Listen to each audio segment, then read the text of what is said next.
Respeito é ponte, é construção, valor à vida, libertação. Somos semente, somos farol. Quando a alma escolhe ver o sol. Sejam bem-vindos a mais um episódio do canal Em Nome Delas. Estamos com a psicóloga Idalina Albuquerque, analista comportamental Messi Honorato e a nossa advogada Shirlis Amaro. Hoje nós vamos falar de um tema bem delicado. É a respeito da objetificação da mulher e a sua contribuição na permanência do machismo estrutural. Porque quando a gente fala desse tema, muita gente pode parar para pensar e perguntar: mas a mulher não pode fazer o que ela quiser com o corpo dela? E ela pode, mas a nossa reflexão aqui é outra.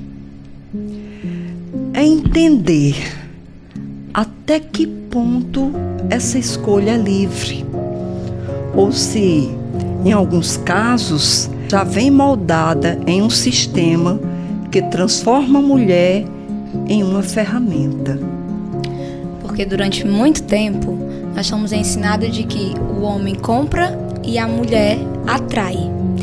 Mas sabendo disso, hoje nos vem a pergunta: e quando é que a mulher continua sendo usada como isca para atrair consumo? Isso realmente é uma escolha? Ou é apenas repetição de um padrão machista que nunca foi quebrado? Não seria a hora de repensar nessa estratégia que é utilizada, onde a imagem da mulher funciona apenas como isca para atrair a atenção do consumidor? Porque se nós pararmos para pensar, isso pode estar apenas reforçando um machismo que a própria sociedade se diz tentar controlar ou combater. Como exemplo prático do dia a dia, é passar na rua e ver uma mulher com uma roupa curta, segurando placa de promoção de posto, ou até mesmo manequins com roupas curtas, expondo o corpo de maneira sensualizada. Isso faz as pessoas ligarem a mulher como chamar a atenção, como faz a indústria. Porém, eu gostaria de saber da doutora, vamos começar com a doutora Idalina, será que as mulheres têm a consciência de que essa é uma forma de associar a sua imagem a um produto? Primeiramente, é um prazer novamente estar com vocês aqui. A mulher precisa entender como ela se enxerga e não como o outro enxerga, né? Porque que figura que tem sido mostrado para uma mulher, né? Que forma tem vendido o corpo dessa mulher? A gente vê muito nas redes sociais a questão da mulher tentar ser algo que ela não é. Né, principalmente nesse conceito de estética, né, a mulher tem tentado de muitas vezes demonstrar o que ela não é, não justamente por quem ela é, mas mostrar como se fosse um produto para ser vista, olhada, né, e nem exatamente é o que ela quer ser, né, ela precisa entender quem ela é e não o que o outro deseja dela. Messi, você quer agregar alguma a sua fala a esse respeito?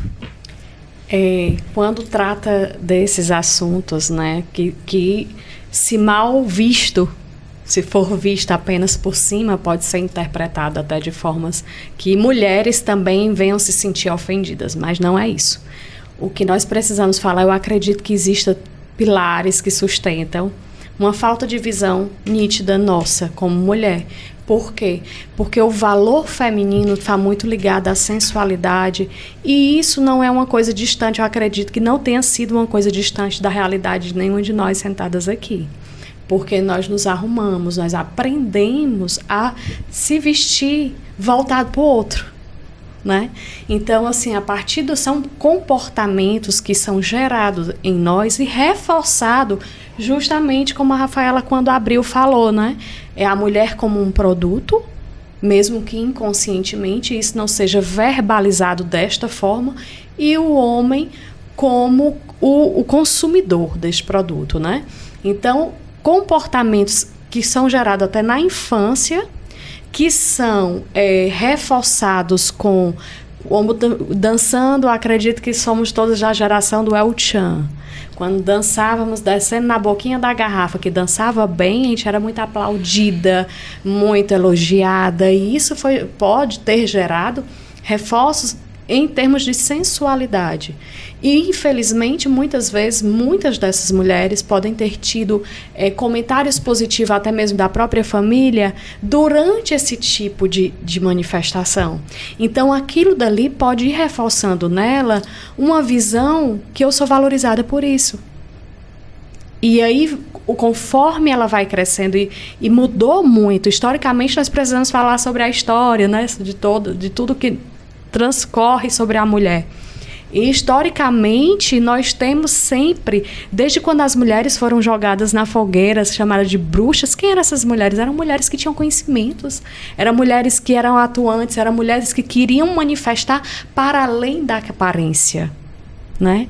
Então, muitas vezes nós aprendemos a ser vistas fisicamente para depois ser notada dentro do nosso potencial. Então, não é que seja errado. É a forma que isso acontece, que vem desde quando éramos crianças até hoje. Não adianta falarmos de padrão comportamental se não falarmos da estrutura que sustenta esses padrões. Que vem de história, vem cultural. Quando a mulher era tida como histérica, né?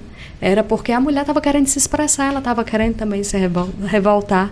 E aí já vem histerismo, vem da palavra estéril, vem já da mulher quando não conseguia gerar um filho. E aí eles foram mudando esses nomes como se fosse algo doentio. Mulher histérica, a mulher que... Enfim, Freud também trata do histerismo. E aí nós vamos vendo quantas camadas... Nós somos uma forma... Se eu fosse associar de uma forma simples, seria nós somos uma cebola. Foram colocadas várias camadas sobre nós. E nós estamos aqui hoje, nessa geração, para despir dessas camadas e entendermos e enxergarmos a nós mesmos, no nosso valor, na essência do que somos. Ok. Doutora Shirley, quando a gente vê assim, alguma propaganda de um produto que usa a imagem da mulher, mas não existe uma relação entre a mulher e esse produto, né? A gente tem aqui o exemplo do posto de gasolina, que está usando aí a manequim feminina para vender, para atrair o consumidor do combustível. Até que ponto a lei protege o uso dessa imagem? Eu quero agradecer estar com vocês novamente aqui nesse podcast maravilhoso, onde dá essas orientações maravilhosas para a vida, para todos, né? O indivíduo em si. Sim. Gente, há um mecanismo, né, legal, né, que conduz toda essa formação, né? A gente tem, em primeiro lugar, o artigo 5º, né, o artigo 1º e o inciso 3 da nossa Constituição, que fala do direito de imagem. Porque hoje, o que é o atrativo? É a imagem, é a memória. Você vê uma imagem que chama, surpreende, então isso leva ao consumo. E aí vem, né, nesse linhame também o Código de Defesa do Consumidor, né, que também dá um aparato no que a pessoa vai colocar em destaque, né, para oferecer um produto. Digamos aqui, sim, que o que é considerado valores sociais em relação à mulher, né? E hoje tem normas éticas, que é o CONAR, né, o CONAR, que ele vê essas normas que regem a publicidade no Brasil, como ela está sendo colocada, né, para uma figura de um mecanismo, de um meio consumista, né, de um meio para vender. Então isso favorece todo o meio legal onde você possa, né, ter esse amparo legal, né, para poder não ter o direito de imagem já deflagrado e nem a parte do consumo, né, ser também já indo de encontro a parte da utilização do corpo em relação a desvalorização do ser humano em si. Doutora Idalina, a sociedade, mesmo se dizendo moderna, ainda normaliza comportamentos ultrapassados, como esses mencionados, apresentados aqui. Na sua visão, por que essa contradição ela ainda persiste? E quais os mecanismos sociais e culturais mantêm viva essa lógica, mesmo diante de tantos avanços no discurso sobre a igualdade e o respeito?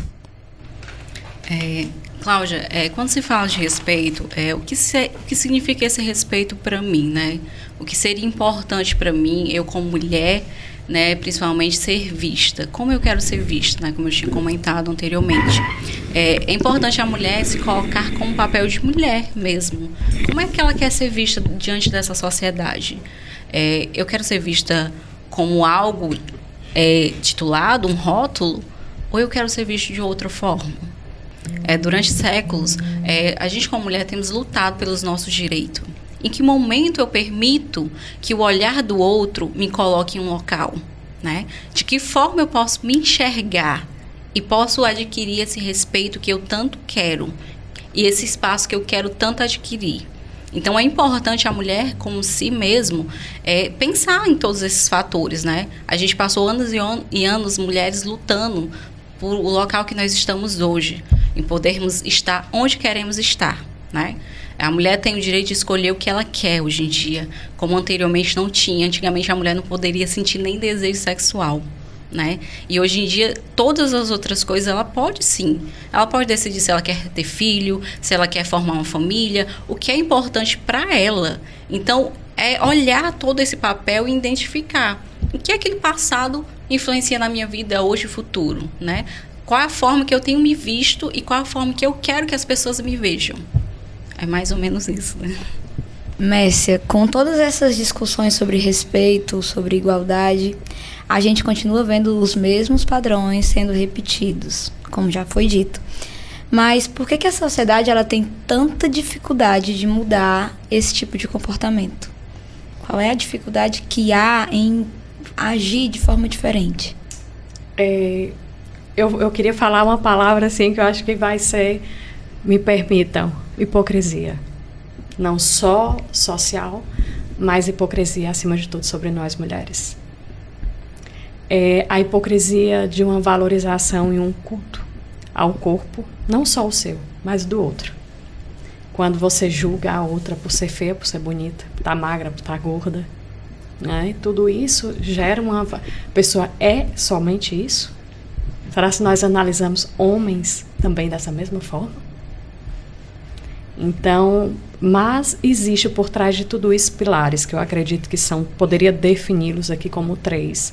O econômico, porque isso gera dinheiro, gera lucro, gera atratividade. O psicológico, por aquilo que aprendemos a ser, a nos comportar. E também o histórico, né? Tem todo um movimento histórico-cultural dentro disso. Então, olhar para isso verdadeiramente por que se sustenta, embora com roupagens diferentes, mas permanecemos aqui lutando, falando de coisas simples, porém tão necessárias. Está crescendo muito, não só a violência contra a mulher, mas a falta de respeito às expressões femininas. Porque a mulher, sim, hoje mesmo, a minha filha em casa, e eu digo sempre, minha primeira missão é como mãe. Então, minha filha, eu estou estudando aqui, vou falar sobre isso. Você acha que você, como mulher, minha filha tem 15 anos, você pode vestir a roupa que você quer? Sim, mamãe, eu posso. Você se sente segura de sair como o de biquíni ou de short curtinho? Não. Então, você acha que pode vestir? Poder? Posso. Mas é perigoso. E é sobre isso. É perigoso. É perigoso ser mulher. É perigoso usarmos a pseudo-liberdade, né? Então, como eu disse para ela, você pode, mas você só pode, de fato, se vestir assim no dia que você tiver maturidade para autodefesa. Que é saber se sair de algumas situações conflituosas. E aí eu estava vendo que um mendigo foi agredir uma menina que ia passando. E tinha acabado de passar vários homens por ele. E ele não agrediu nenhum homem. Então, foi um surto. Mas o surto é só com mulher.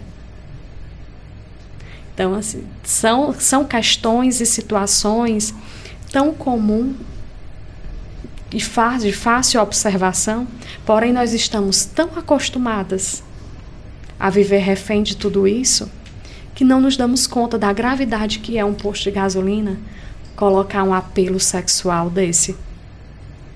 A mulher como produto.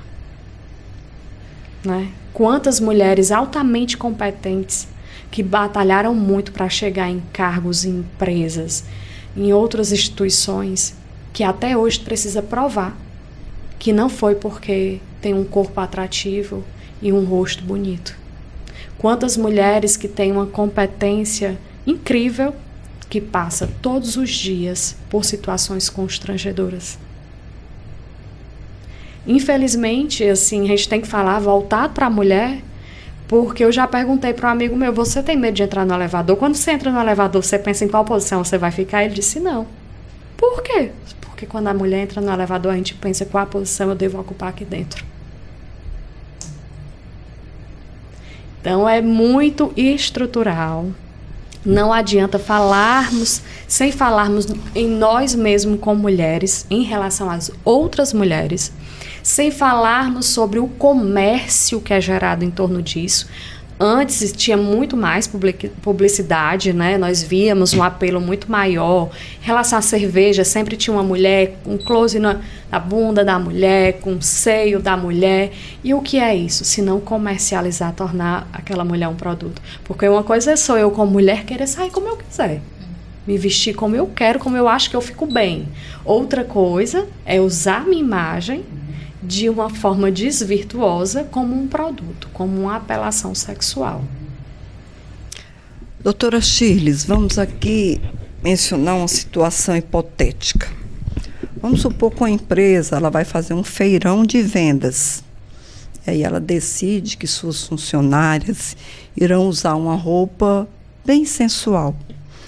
Nesse caso, alguém quiser se recusar. Diante disso, a empresa queira puni-la, ou com desconto no salário, ou com demissão. Qual é a visão jurídica de uma situação dessa? Primeiramente, quando vai expor o corpo em relação à imagem, você tem que ir ao contrato, né? Ela faz um contrato, a empresa tem que se precaver, né, através de um contrato, e também a contratada, a pessoa que vai deixar a sua imagem ser exposta. Faz um contrato, porque isso é livre, né? Nem tem barreiras em relação a esse consentimento. O consentimento da pessoa que vai deixar a sua imagem ser exposta, quanto quem está contratando. E aí, no caso, delimitar, né, o que pode ser, através de cláusulas contratuais, o que pode ser exposto. Né? Então, tanto para a empresa que vai fazer essa contratação, quanto para a pessoa que vai ser contratada se resguardar, é através de um contrato. E aí isso vai ficar resguardado por ambas as partes. Né? E no caso da empresa querer cessar um contrato de trabalho, isso já vai um pouco para o assédio moral, né? Em relação a isso. Ninguém pode usar da imagem do outro, né, sem aquele consentimento, então, e nem obrigar, né? Então, isso aí, se caso ocorrer, né, já pode ter uma parte processual que a pessoa possa, né, litigar um danos morais, que isso não pode. Rescindir um contrato porque a pessoa não está autorizando a sua imagem ser exposta. Muito obrigada. Eu gostaria de saber, doutora Idalina, uma situação que acontece sempre no dia a dia de toda a população brasileira é a escuta de músicas com letras de baixo escalão. É bota, bota, senta, senta, e algumas até citam o nome do órgão sexual de forma a objetificar a mulher. De que forma, né, esse tipo de letra pode influenciar quem escuta?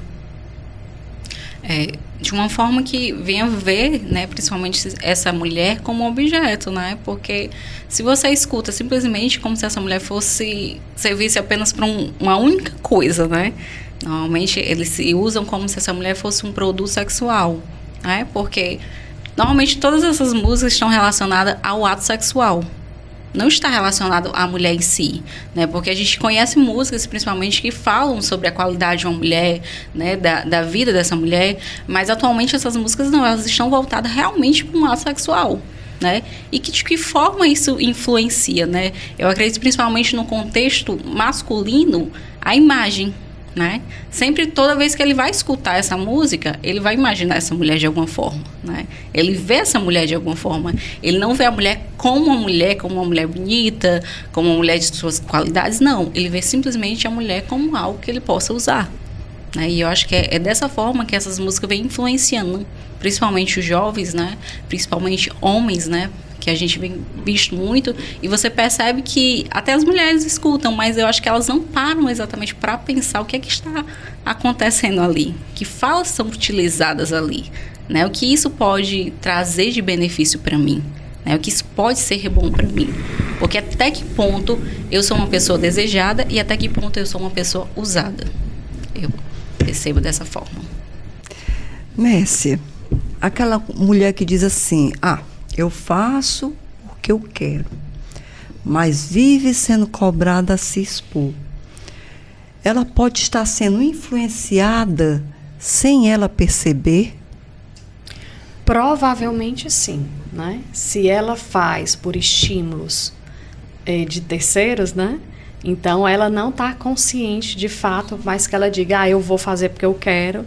Talvez ela não esteja com plena consciência do que, de fato, isso pode acarretar sobre ela mesma, né? Como eu falei aqui a respeito da minha filha, que você pode usar o que você quer, mas você ainda não está preparada para as consequências disso.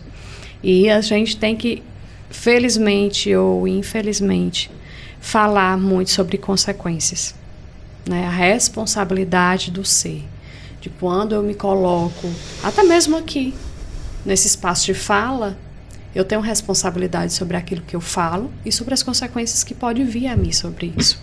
Porque temos, como eu digo, uma pseudo-liberdade, né? De expressão, de que eu posso isso, que eu posso dizer. A coisa mais simples que a mulher hoje tem dificuldade de dizer numa relação é um não. Não quero mais. Então, quiçá se comportar. A forma de vestir é também uma expressão de comportamento, porque é uma linguagem não falada. Quando a forma que eu me visto, eu estou falando. E o que eu estou querendo falar através disso? Né? O que eu estou querendo comunicar. Quando eu me visto da forma que eu quero. E aí, através, você não se comunica sozinha. Você se comunica com o outro.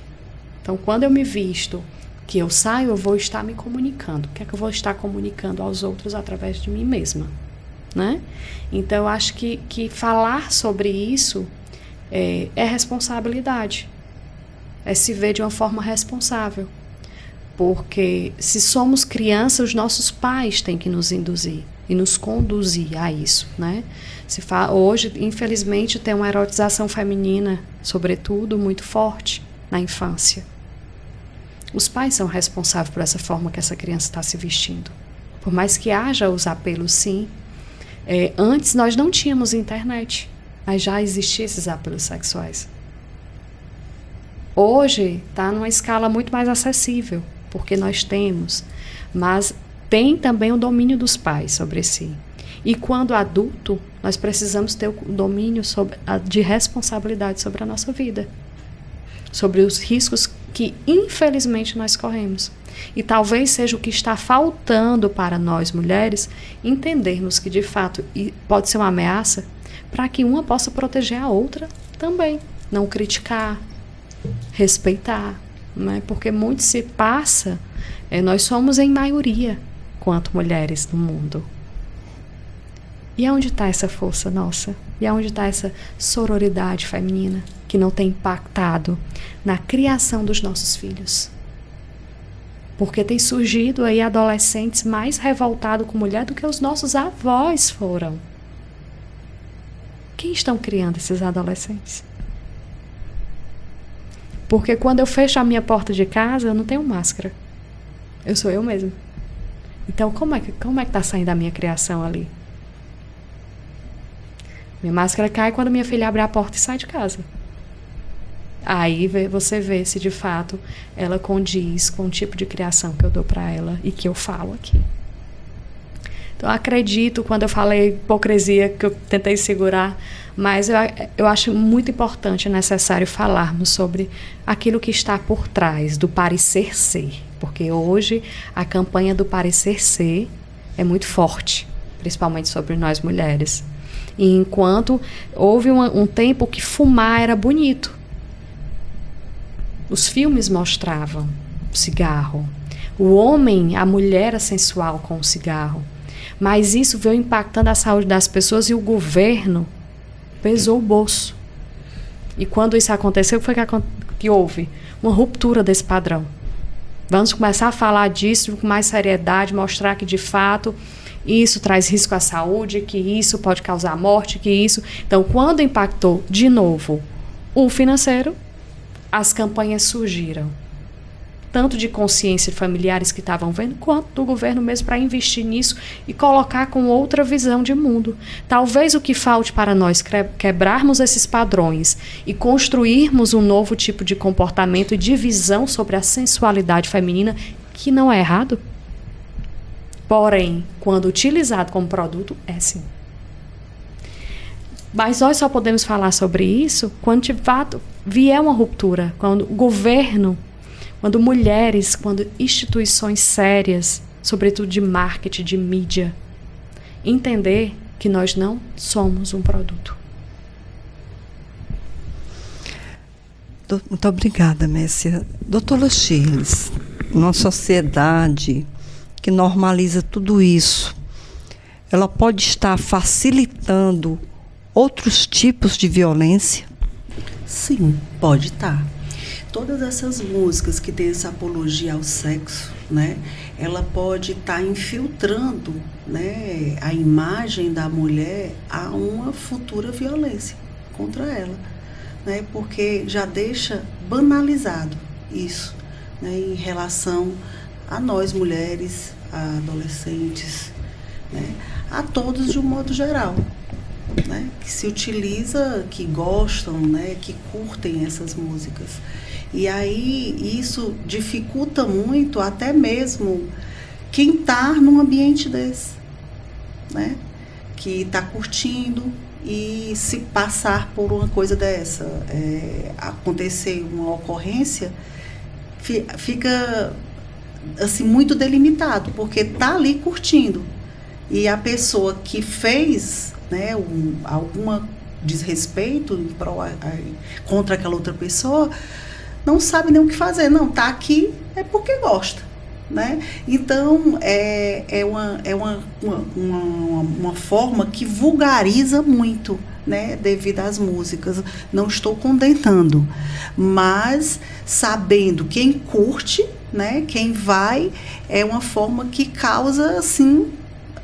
Não é taxativo, a pessoa está ali curtindo, mas eu vou utilizar de uma forma que ela possa gostar.